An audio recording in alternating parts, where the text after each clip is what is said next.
You know how much I love spacesuits. My favorite spacesuit maker in the world is Ryan Nagata. This is one of his Gemini helmets. Ryan makes immaculate, beautiful reproductions of spacesuits from NASA's golden era, from the Mercury, Gemini, and Apollo days, including for films like First Man. We're going to visit his shop today and see just how he measures patterns, sews, and fabricates these beautiful pieces. Hi, I'm Ryan Nagata. Welcome to my shop. I'm an artist who makes replica spacesuits, highly accurate replicas of spacesuits. I make them for museums, I've made them for movies, and I make them for private collectors. As an example, this is a Gemini suit that I made. I just made this for myself for a costume. It has my name on it, but as you might imagine, there's a lot of different steps involved in making a costume like this. You have to sew the covers. All these parts were machined originally. These are resin casts. I like to weather them a little bit so they look like the real suits.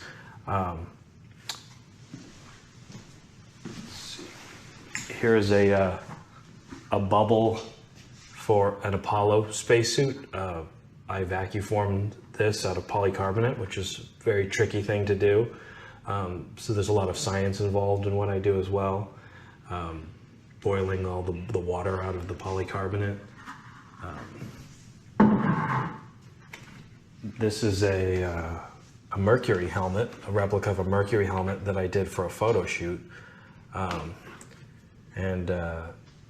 These microphones, for instance, are the same microphones that were in the real helmets. So there's a lot of research involved in what I do. All of the real Mercury helmets are in museums. So one of the reasons I make these things is so people can, touch them and look at them up close or use them in a photo shoot. So as you can imagine, there's a lot of steps involved in making even just one piece of a spacesuit. So what I'm going to do today is I'm going to make a lunar glove and show you what goes into making one of these. This was one of the ones I made for a movie, but I have some new information that I think I can make this even better. So what I'm going to make today is a Apollo extravehicular glove. So these are the gloves that the astronauts wore on the moon. And this is one that I made for a movie recently. It still has all this fake lunar dust on it. But even though it's just a replica, it has a lot of the same features of the real glove. It has these silicone fingertips that were just used to give it a little more tactile sensation when you grab stuff. This metallic part here was made out of a material called Chromel R. It was a nickel chromium metal fabric that was very abrasion resistant. This is just a replica of that though. And then the gauntlet here was made out of beta cloth. And there's also a checklist that was sewn onto the side. This is a replica of Neil Armstrong's glove, and these were all of the things that he had to do on his EVA on Apollo 11. So this glove is wearable. You can move it around, but it's actually a bit more complicated than it looks because there's a rubber pressure bladder inside. That's what holds the pressure. And there's also a disconnect which connects to the spacesuit. This is not really attached right now, but it's just kind of there for you to see. So what I'm going to do is going to break it down into different parts. I'll do all the molding and casting right now, and then I'll show a little bit more about how the metal disconnects are made, and then lastly I'll just do all the cutting and the sewing of the various cover layers. Inside this glove is a pressure bladder. That's what holds the pressure, and this is one of my replicas, but it looks sort of like this. The real pressure bladders were actually surprisingly thin. If you've ever felt one of them, it's actually kind of like a really thick balloon. So I thought that since my suits are just costumes, they're not worn under pressure, that if you wear like a thin rubber glove, it would look sort of deflated and silly. I wanted something that looked like it was under pressure, so it needed a thicker rubber wall.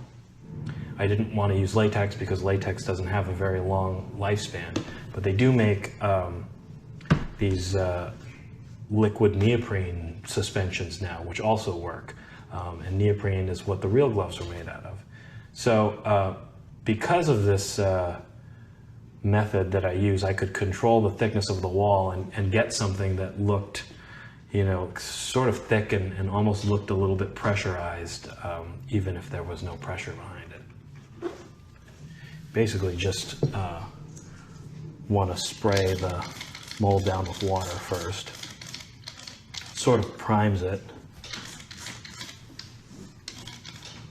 Now, primed and the pieces fit together like this.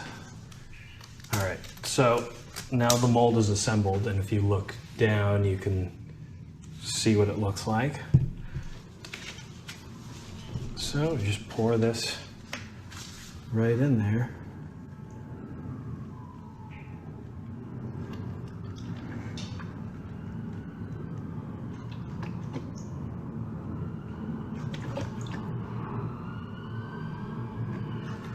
Usually do it about halfway first, and then just make sure all the bubbles are out of it. Doesn't look like it's leaking, so that's good. So anyway, this, with slip casting, the longer you keep the rubber in the mold, the thicker the wall gets. And that was the whole reason why I did this. And I did experiments with a lot of different versions to see what a good wall thickness was, and I found that 90 minutes is like the ideal time for this project. So I'll set that now, and then come back to it. Okay, so while the rubber is sitting in that mold, let's move on to another part of the glove. Inside the Apollo glove is this thing called a disconnect, and that's the ring that goes into the spacesuit ring and locks the glove onto the suit. This one is actually not attached.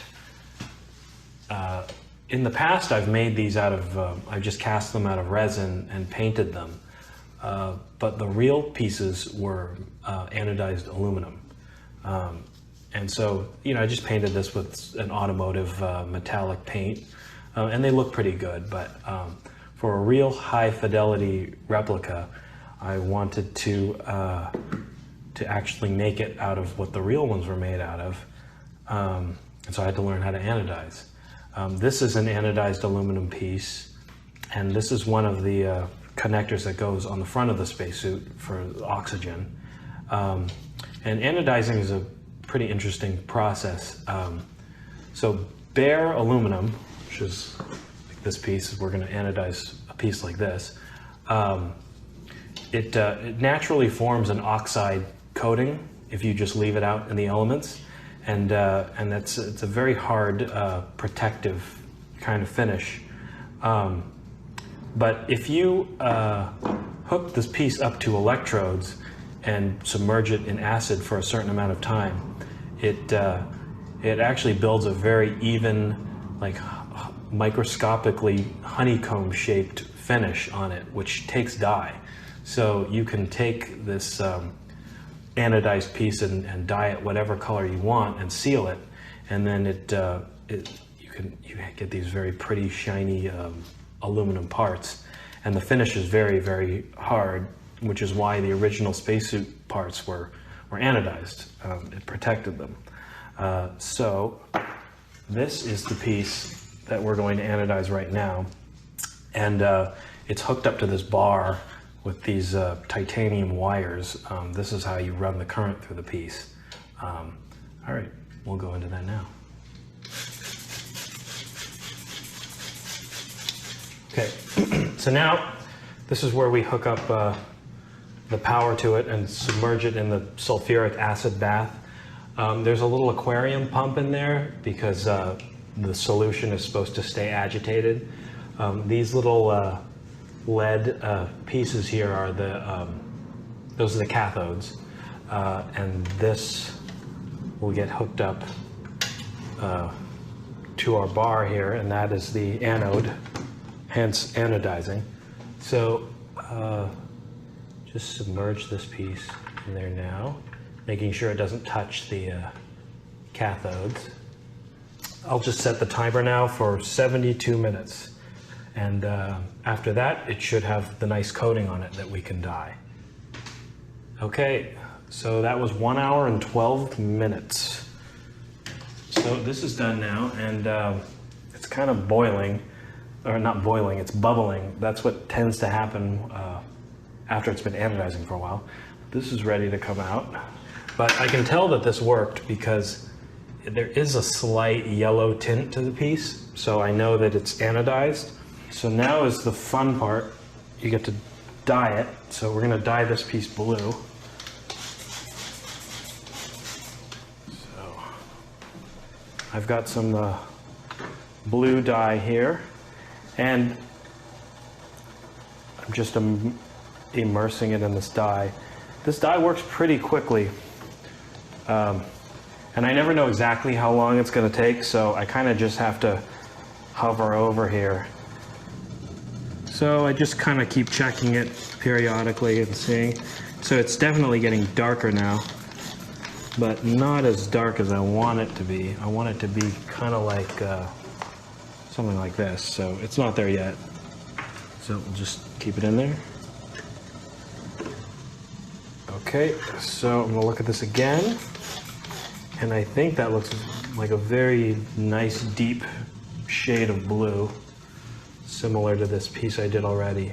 So now I have to seal the dye, so it boils in this solution for about 15 minutes. And then the color will be permanent.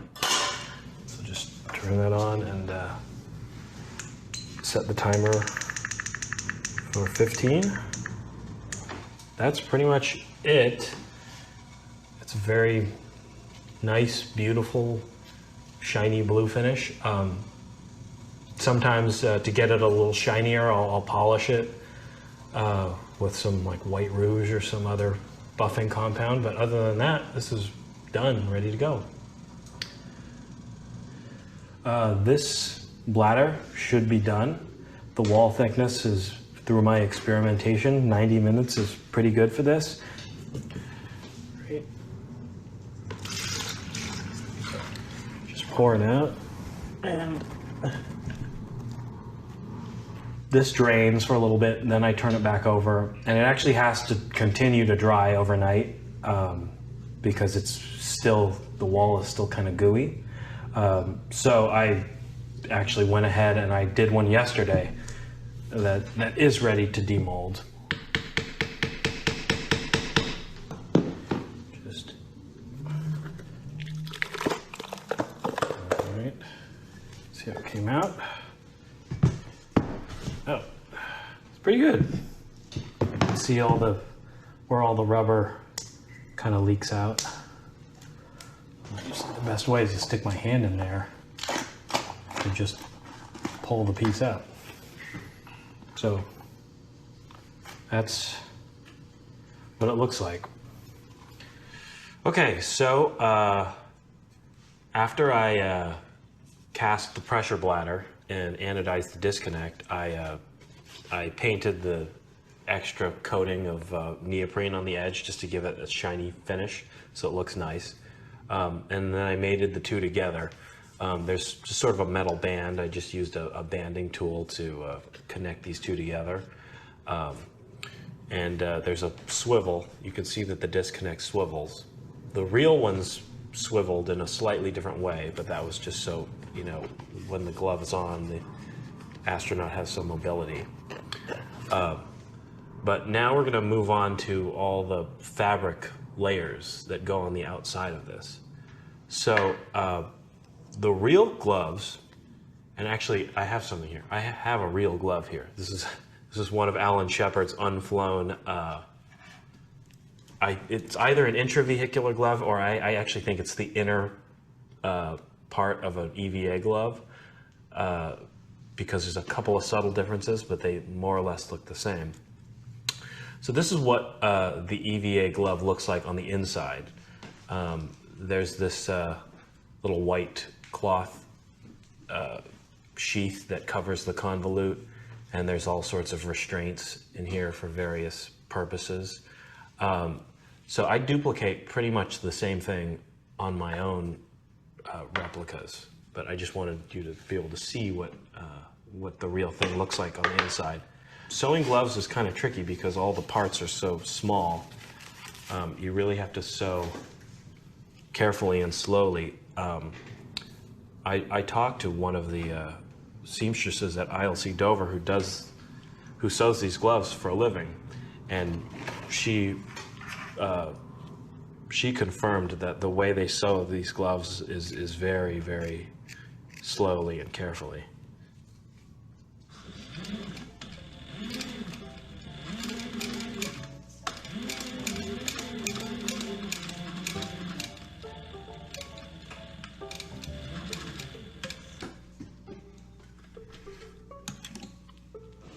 So I guess it's time to assemble it. I did want to mention that my whole reason for doing this new glove was to make something that was much more accurate than my previous version, which was here. And I recently was invited to visit ILC Dover, where they have some original Apollo era spacesuit parts, and I got to handle a real lunar glove, and I measured every single seam on it. So I have my notebook here from ILC where I really measured every single piece of the pattern. So even though this is based on the size of a real glove, like the overall length and the width and certain dimensions, this cover is really identical in pattern to the real one. So hopefully when I put it on and I look at it, I will see some subtle differences. Why don't we just start the assembly now? First thing was I glue these tips to the bladder. And really the only glue that works is this silicone glue here. One thing I realize is I don't usually glue these on until after I stick this on, and I did it backwards, so hopefully the fingertips will fit through the mylar there, but you may have to spend a couple minutes working it.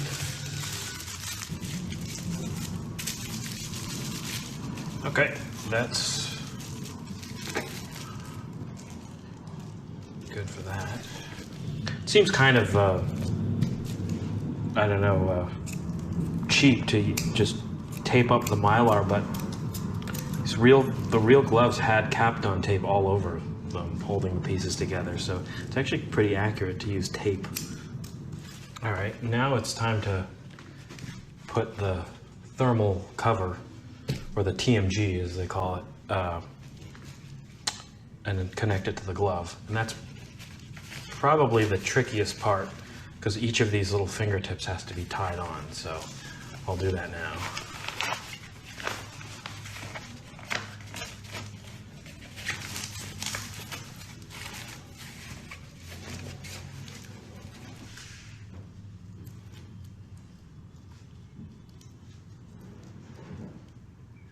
Okay, well that took a little while, but I mated all of the fingertips together with the cover layer. Just tie a little string around there and then secure down the edge so it doesn't slide out. But now this is the moment of truth where I turn this inside out and see how the glove looks. All right, and I just have to work, I'll have to work the palm bar through there once I get it in, and also line up these Velcro pieces here.